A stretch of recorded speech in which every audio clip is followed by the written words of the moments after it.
Assalamualaikum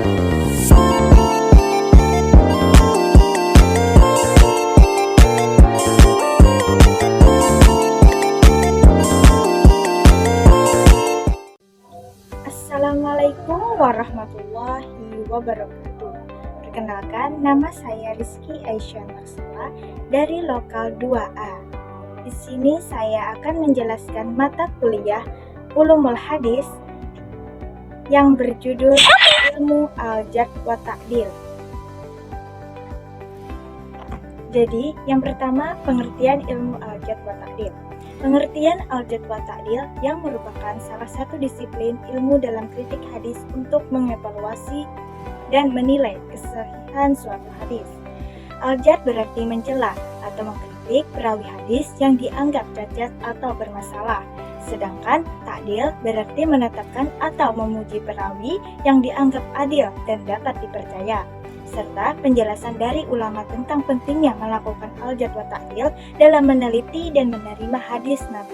Secara garis besar, ilmu ini bertujuan untuk memastikan bahwa hadis yang diterima memang benar-benar bersumber dari Nabi dan para perawinya terpercaya serta memenuhi kriteria kesahihan hadis. Yang kedua, perkembangan ilmu al-jarh wa ta'dil. Perkembangan dan pentingnya ilmu al-jarh wa ta'dil dalam Islam. Beberapa poin utama yang dibahas antara lain. Yang pertama, ilmu ini tumbuh seiring dengan kebutuhan untuk mengetahui keadaan perawi hadis agar dapat membedakan mana yang sahih dan yang mana tertolak. Dan yang kedua, awal mula pertumbuhan ilmu ini berasal dari Nabi Muhammad SAW dan para sahabat yang telah mengingatkan untuk berhati-hati terhadap periwayatan hadis. Dan yang ketiga, ilmu ini kemudian berkembang di kalangan sahabat tabi'in dan para ulama setelahnya karena takut melanggar peringatan Rasulullah SAW.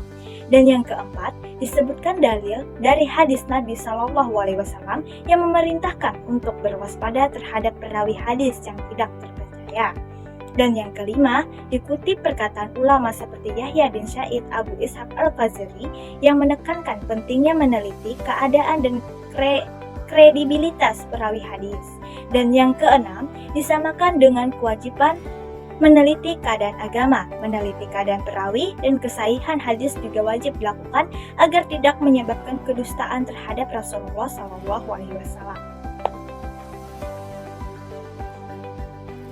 C. Kegunaan ilmu al-jarh wa ta'dil. Kegunaan ilmu al-jarh wa ta'dil sebagai berikut. Yang pertama, ilmu al-jarh wa ta'dil sangat berguna untuk menentukan kualitas perawi dan nilai hadisnya. Dengan mempelajari kaidah-kaidah ilmu ini, dapat diketahui syarat-syarat perawi yang dapat diterima riwayatnya serta cara menetapkan keadilan dan kehadisan perawi. Dan yang kedua, ilmu ini dapat digunakan untuk menetapkan apakah periwayatan seseorang perawi bisa diterima atau harus ditolak sama sekali. Apabila seorang perawi dicela oleh para ahli sebagai perawi yang cacat, maka riwayatnya harus ditolak. Sebaliknya, bila perawi dipuji ta'dil, maka hadisnya bisa diterima selama memenuhi syarat lain. Dan yang ketiga, informasi jarh dan ta'dil seorang perawi dapat diketahui melalui dua jalan, yaitu popularitas perawi di kalangan ahli ilmu atau berdasarkan pujian atau celaan dari perawi yang adil. Dan yang keempat, orang yang melakukan ta'dil dan tarjih mencela harus memenuhi syarat seperti berilmu, takwa, wara, jujur, tidak fanatik, golongan dan mengetahui ruang lingkup ilmu jarh dan ta'dil.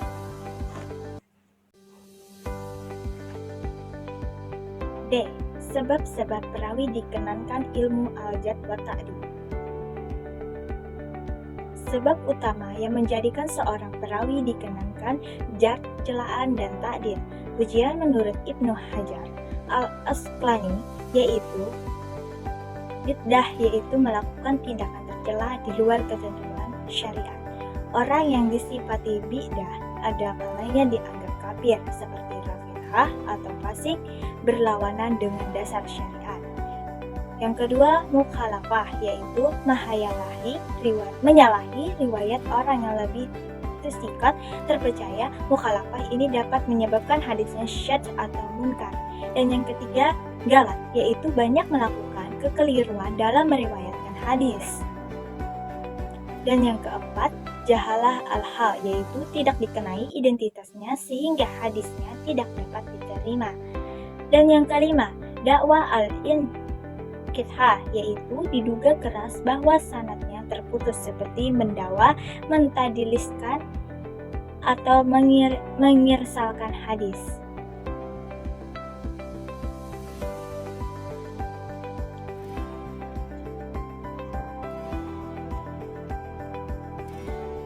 Tingkatan-tingkatan ilmu al-jarh wa ta'dil.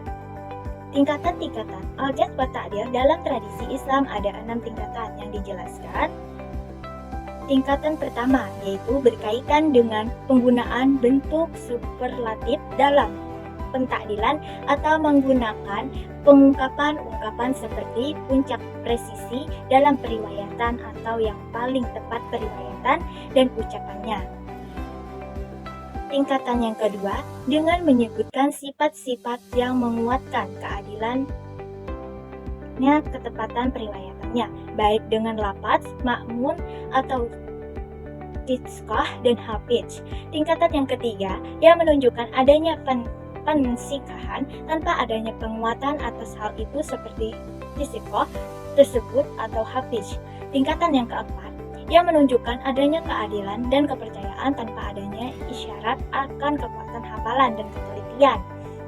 Seperti saduk, makmun dipercaya, mahluku as-hidik, ia tempatnya kejujuran, ataulah basa bihi tidak kenapa di sana. Tingkatan yang kelima, yang tidak menunjukkan adanya pentisikahan atau pencelaan seperti fulan seorang syekh, ruwiyaan hul hadis, diriwayatkan darinya hadis atau hasanul hadis, yang baik hadisnya. Jadi tingkatan yang terakhir, isyarat yang mendekati celaan jarh seperti syarihul hadis, hadis lumayan, atau yuktabu hadisnya, ditulis hadisnya.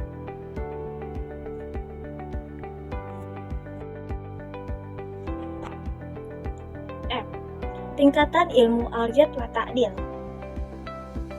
Pembagian atau tingkatan dalam tradisi al-jarh wa ta'dil dalam ilmu hadis Islam secara garis besar ada 2 tingkatan utama yang dijelaskan. Tingkatan al-jarh, kritik atau celaan terhadap perawi hadis, yang terbagi menjadi beberapa tingkatan seperti tidak bisa diterima, lemah, sedikit dibahas, dan sebagainya, tergantung tingkat kelemahan perawi tersebut menurut para ulama. Tingkatan at-ta'dil, ujian kredibilitas perawi hadis, yang juga terbagi ke dalam beberapa tingkat, mulai dari tingkat tertinggi yang menunjukkan perawi sangat terpercaya dan adil hingga tingkat rendah yang masih bisa diterima meski dengan catatan tertentu. Dan yang terakhir, G, beberapa contoh literatur. Meskipun ilmu jarh wa ta'dil sudah ada sejak masa Nabi Shallallahu Alaihi Wasallam, namun karya tulis yang lebih komprehensif baru muncul sekitar akhir abad 2 Hijriah, ketika periwayatan hadis telah menyebar ke berbagai pelosok dan disebutkan bahwa tokoh awal yang menulis di bidang ini antara lain Imam Yahya bin Ma'in 233 Hijriah, Ali bin Abdullah al-Madini 234 Hijriah, dan Imam Ahmad bin Hambal 241 Hijriah, yang kemudian diikuti oleh tokoh-tokoh lainnya.